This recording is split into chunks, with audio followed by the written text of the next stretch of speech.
మెదక్ జిల్లా రామాయంపేట మండల కేంద్రంలోని దారుణం చోటు చేసుకుంది. రియల్ ఎస్టేట్ డబ్బుల విషయంలో బీఆర్ఎస్ పట్టణ అధ్యక్షులు 4వ వార్డు కౌన్సిలర్ గజవాడ నాగరాజుపై కాంగ్రెస్ నాయకులు పోచమ్మల గణేష్ అనే వ్యక్తి పెట్రోల్ పోసి హత్యాయత్నం చేశారు.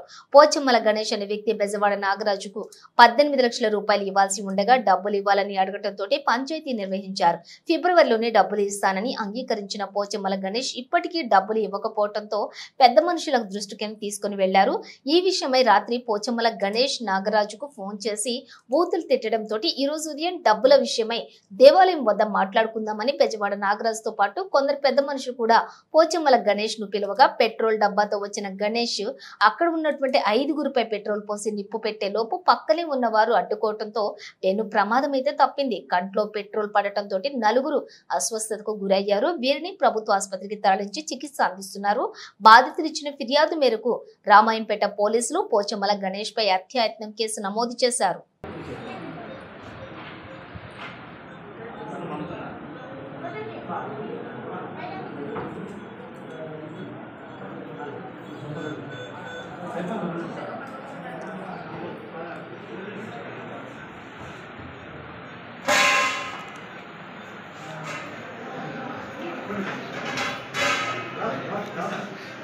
డోర్ లాక్ చేయి.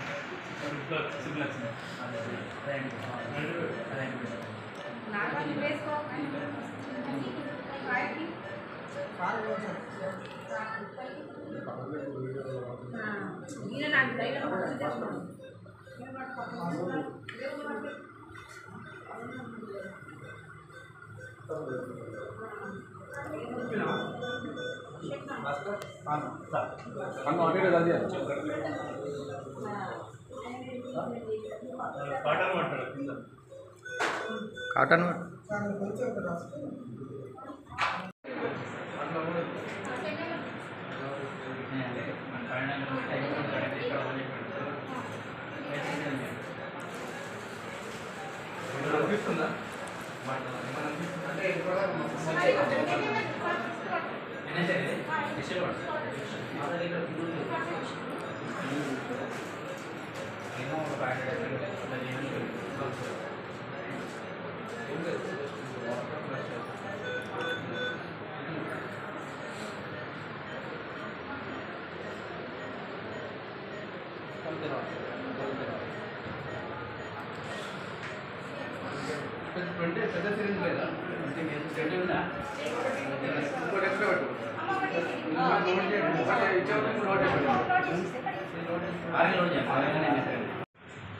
మా టౌన్ ప్రెసిడెంట్ నాగరాజు గారికి పోచమ్మల గణేష్ అనే ఒక యువకుడు మరియు రియల్ ఎస్టేట్లో దాదాపు 7 లక్షల రూపాయలు ఇవ్వాల్సింది ఉండగా మరియు సమయం దాటిపోయినందున రాజశేఖర్ గారు మధ్యవర్తులకు చెప్పడం జరిగింది.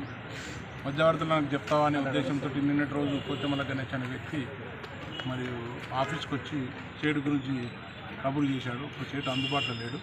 వెంటనే రాత్రి 9-10 గంటలకు షేడ్కి ఫోన్ చేసి బెదిరించడం జరిగింది. సరే మీ కుల పెద్ద మనుషులతో మాట్లాడతా, మీరు బెదిరించడం అది పద్ధతి కాదని ఫోన్ పెట్టడం జరిగింది. దానిలో భాగంగా ఈరోజు ముద్రా సంఘ పెద్ద మనుషులను వాళ్ళ ఆరాధ దైవమైన పెద్దమ్మ టెంపుల్లో కూర్చొని పెట్టి మాట్లాడుతుంటే అతను రాలేదు.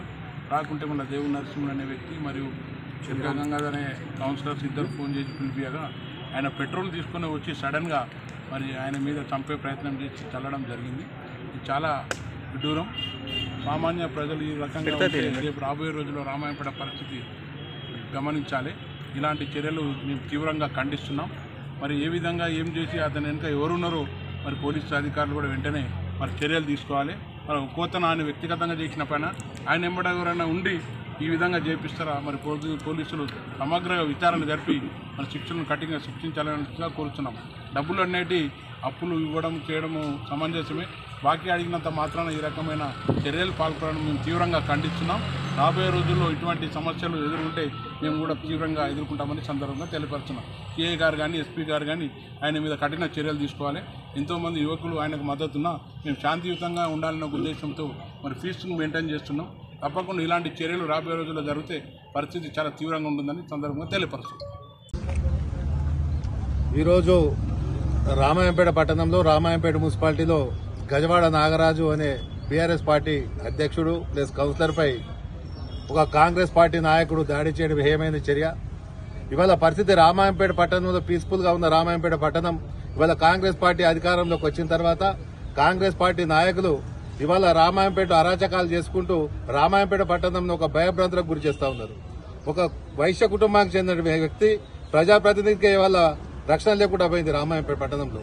ఇవాళ ఎవడైనా మామూలు కార్యకర్తలు కూడా ఇవాళ రోడ్డు మీద తిరిగే వాళ్ళు కూడా కాంగ్రెస్ కాండవా వేసుకుని మేము ఏది చేసినా నడుస్తుంది, మేము ఏది చేసినా అధికార పార్టీలో ఉంటే మేము అడ్డు అదుపు లేకుండా చేయొచ్చు, ఏది అడ్డుకునేటోడు లేడనే సాంప్రదాయం తెరలేపుతా ఉన్నారు. ఈ సాంప్రదాయం మంచిది కాదు. ఇవాళ మేము కాంగ్రెస్ పార్టీ నాయకులు కూడా చెప్తా ఉన్నాం, ఇవాళ బీఆర్ఎస్ పార్టీ ప్రశ్నించే గొంతుకలు ఉన్నది కాబట్టి ఇవాళ మీరు అరాచకాలు సృష్టించి ప్రాణాలను తీయడానికి కూడా వెనకాడడం లేదు. ఇప్పటికైనా మీరు ఈ పద్ధతి మానుకోకపోతే, ఇవాళకైనా మీరు మనసు మార్చుకోకపోతే ఇవాళ కాంగ్రెస్ పార్టీ నాయకులకు కూడా తగిన శస్తి జరుగుతుంది. ఇవాళ ఈ విషయమై పోలీస్ స్టేషన్ లో కూడా కంప్లైంట్ ఇవ్వడం జరిగింది. పెద్దల సమక్షంలో రమ్మని చెప్పి ఇలా బీఆర్ఎస్ పార్టీ అధ్యక్షుడు ఒక ప్రజాప్రతినిధి పెద్దల సమక్షంలో మాట్లాడుకుందామని చెప్పి పెట్రోల్ పోసి అతను చంపడానికి ప్రయత్నించడం చాలా శోచనీయం. ఇలా రామంపేట పట్టణ ప్రజలు, రామాయంపేట పట్టణంలో విజ్ఞానులు, మేధావులు, వైశ్య సంఘాలు, అన్ని సంఘాల ప్రజలు కూడా ఇవాళ దీన్ని ఖండిస్తా ఉన్నాయి. ఇవాళ మేము పార్టీ పక్షాన బీఆర్ఎస్ పార్టీ పక్షాన తీవ్రంగా ఖండిస్తున్నాం. ప్రతి ఒక్కరూ రామాయంపేట పట్టణంలో ఉన్న ప్రజలు కూడా దీన్ని వ్యతిరేకించాలి. ఇలాంటి అనాగరిక చర్యలకు అడ్డుకట్ట వేయకపోతే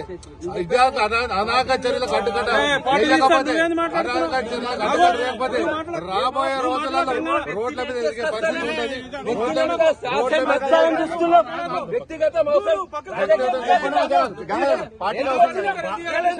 ఇవాళ పోలీస్ స్టేషన్ లో 307 కేసు బుక్ అయింది. దీని మీద ఇక ముందు ఇలాంటి చర్యలు జరగకుండా ఆల్రెడీ ఎస్పీ గారికి కూడా కంప్లైంట్ చేయడం జరుగుతా ఉన్నది.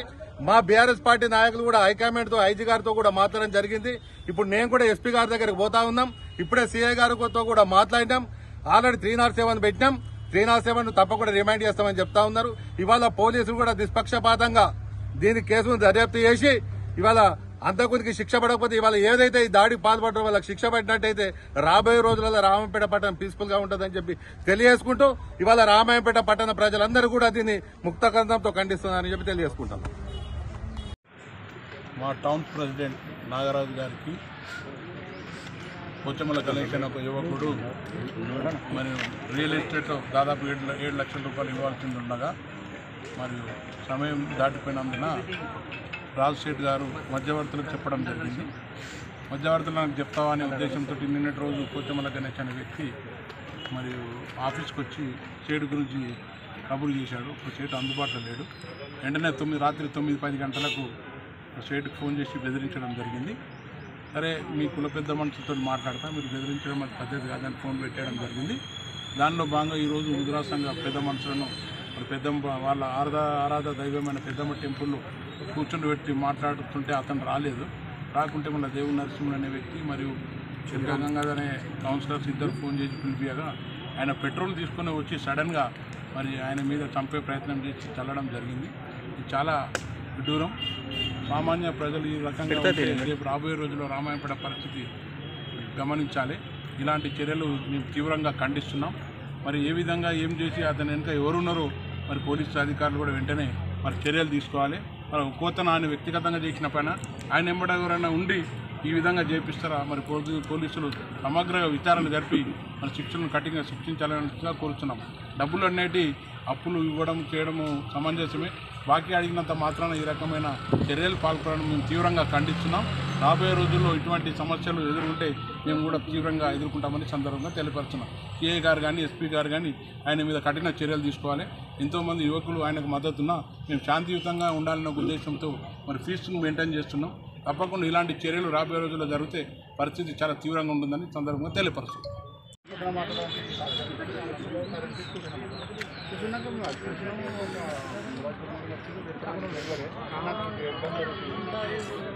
ఏంటంటే రాత్రి వచ్చారా బెదిరిస్తే అది కరెక్ట్ కాదు. రాత్రి 9:30 గొడవగా మాట్లాడటం సైడ్ కాదు. ఏదైనా సమస్య సాల్యూషన్ చేయాలి. అప్పుడు మాట్లాడినాక అది పేపర్లోనే క్యాన్సిల్ చేసేది. మళ్ళీ 2023 10వ నెలలో మాట్లాడాను. అప్పుడు వాట్సాప్లో పెట్టిన కాలేదు. సిస్టమ్ మన మనసు మాట్లాడాలని మనం అయిపోయింది. ఏదైనా దీనికోసం మాట్లాడాలంటే మీకోసం పిలిచింది.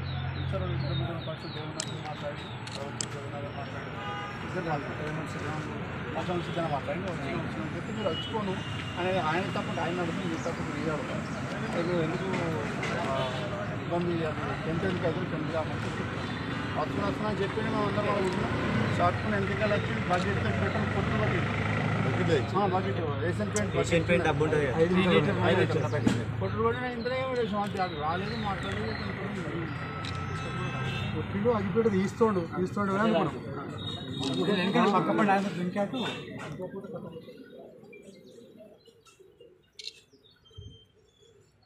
Thank you.